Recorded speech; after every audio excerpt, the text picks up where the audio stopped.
Teeny is the world's best controller player in Fortnite.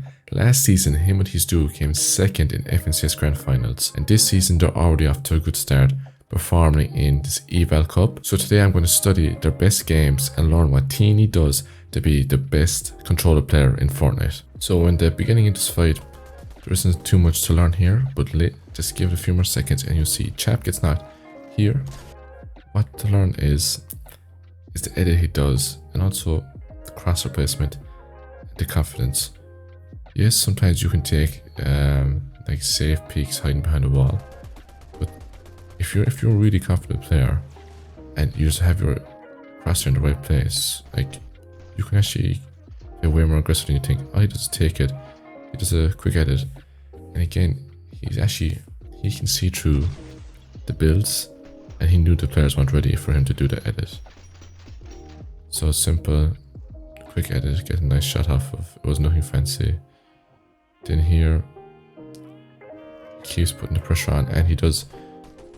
Yes, this season, the past few seasons they haven't been as popular, but that phasing trick with the souls is still something that you can do.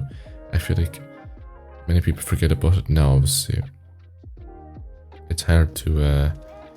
You don't have them that often, but don't forget about using them to surprise some enemies to phase in and get a kill way easier, especially if you're landing near this area. So yeah, he uses that, great phase in, then just carries on spraying with his AR. He's a controller player. Then gets the kill. That was really good play. And then here, he keeps chasing this guy. This guy's using armored walls, and they basically don't end up killing each other until quite a while. But yeah, to learn from that fight was sometimes just approach a box confidently, and if you can see through the wall, that should change the way you are being aggressive, I guess. Because he knew that the players aren't ready, he could just instantly do the edit. And I think some players, myself included, we see pros do those type of plays and edits and just think, oh, so sometimes it just works if I edit straight away. No, the reason it worked is because he could see the player and he knew the player wasn't going to be ready to shoot back. So keep that in mind. Right, the next thing that I learned from Teeny here is really useful. Here, Teeny does something that I actually never even thought about doing in solo fights or duo fights like the one that they're in now. So yeah, they get into a fight here with these guys, and Teeny, he puts himself in a nice right hand peak. Start trying to take this wall, but you know, yes, he gets it, but then another fella jumps out at him, so he has to be ready for that, protect himself.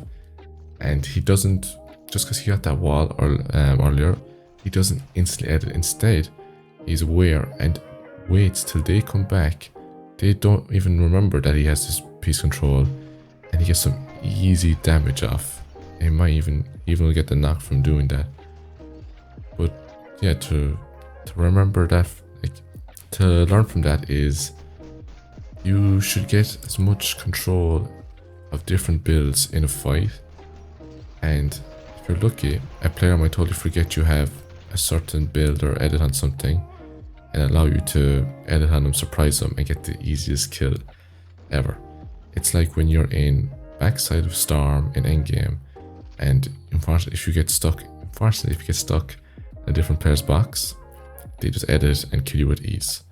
That type of surprising of someone having a wall on you that you didn't even know is like one of the easiest ways to get eliminations, because it makes the opponent have a heart attack, not be ready, and you'll have so many free damage and shots that you'll be able to get the easy kill. Okay, so when I was reviewing Teeny, I was not expecting some bizarre play like this to happen.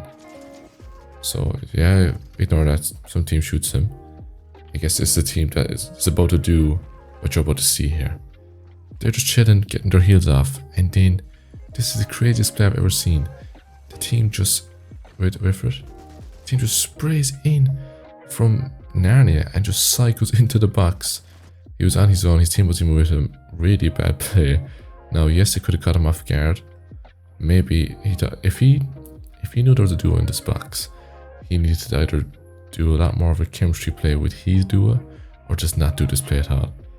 So don't do what this guy did, because look what happens. He dies with ease, and his team just comes in to let him get the finish. But what Teeny did well here, actually, you might think, oh, he reacted to his shots. No, that is what he did, but there's more to learn from that. If you look close enough, you'll see where he used his movement. He didn't just panic when these players jumped in the box. When they jumped in, he moved, look his movement.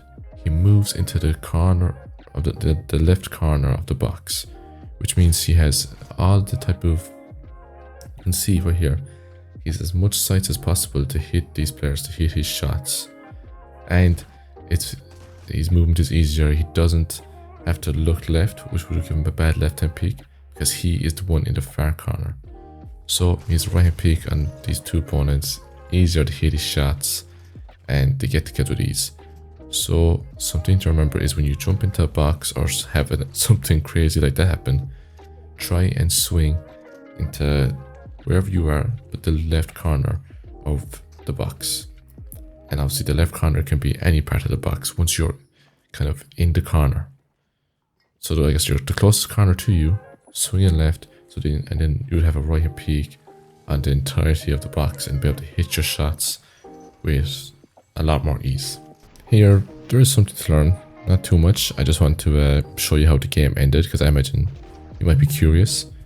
What they do good here, I guess, is no Chap nor Teeny do a risky play and just try and cycle these guys. Instead, the zone is still big enough, so it makes sense for them just to stay inside it. And okay, and now Chap is currently just running inside it. Yes, I know that, but he knows there's a guy inside there, and Teeny has these heals. But before then, it was smart for them just to stay in there until they knew there was one guy left and they could just cycle in. So yeah, lots to learn from that game. But let's go on to another high kill game from Teeny and learn some more. You might think every controller player just cycles into every box without thinking, but here Teeny actually shows to be the world's best controller player. You can't do that. So yes, he gets this guy's low, but look at this box. There could be a player behind any wall, any peak, and Teeny is 80 HP. So him being a smart controller player, he knows that's not a play. So instead, he keeps playing his distance, taking smart peaks and putting the pressure on, while also again playing distance and using different things as cover. So yeah, if you're a controller player, keyboard player, there's a time and a place for cycling into a box, but also the best of the best players are smart and they can't just jump in every single time until it is right, until they have enough HP, until there isn't a box full of different angles that a player could be hiding behind. Those are the things that you have to keep in mind. Here, there's something very important to learn. Relax. Sometimes when you're playing these cash cups, fake it.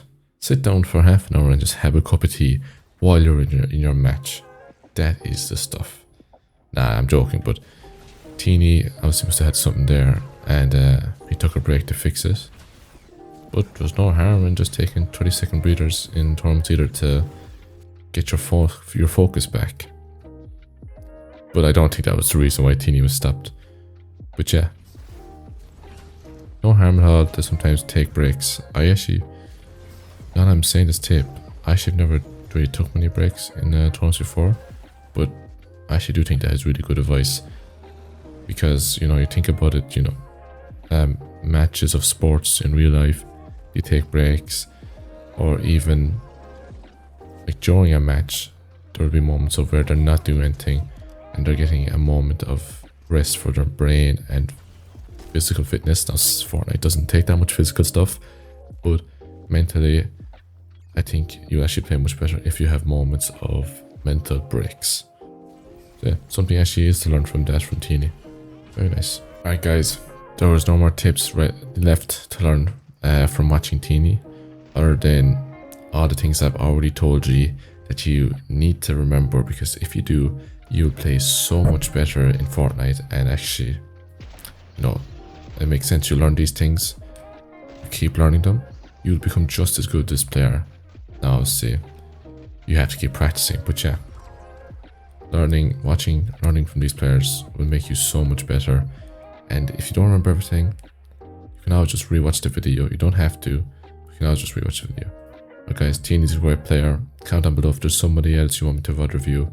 Thanks for watching and subscribe for more videos like this. See ya.